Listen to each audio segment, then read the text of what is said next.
Music Production.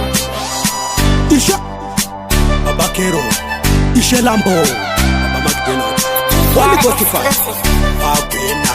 Yo Iman. Amusati mandiziva. Imiva na shumba nyamuziva. Nemiva na masisiva.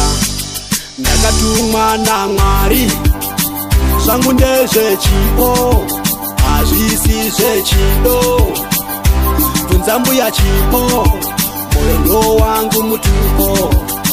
Ndorova ngoma idzi, handibatike kundari.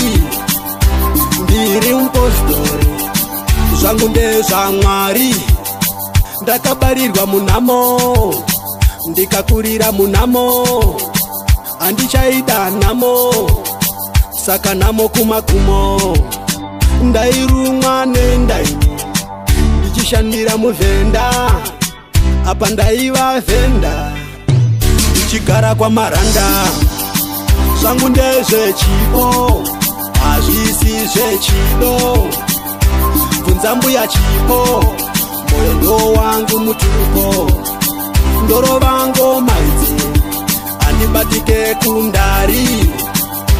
Ndiri mupostori, zvangu ndezvaMwari. Pamangoma ndakaoma, ndiri mukoma. Handimboguma kusvika ndaisa mari muchikwama. Ndavasiya vakashama, ndinenge kama. Handibate gona, asi chete ini ndinogona. Zvangu ndezvechipo, hazvisi zvechido. Bvunza mbuya chipo, moyo wangu mutupo.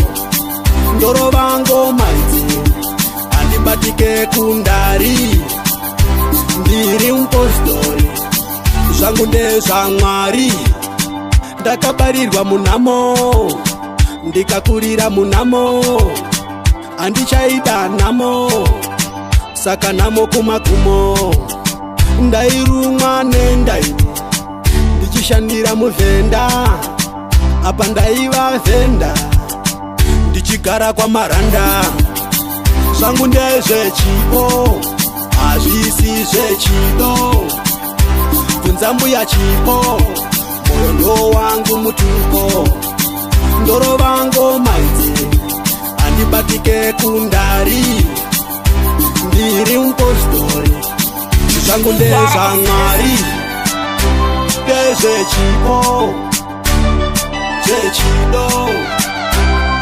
Mbuya chipo, moyo wangu mutupo. Ndorova ngoma idzi, handibatike kundari. Ndiri mupostori, zvangu ndezvaMwari. Ultimate Music Production.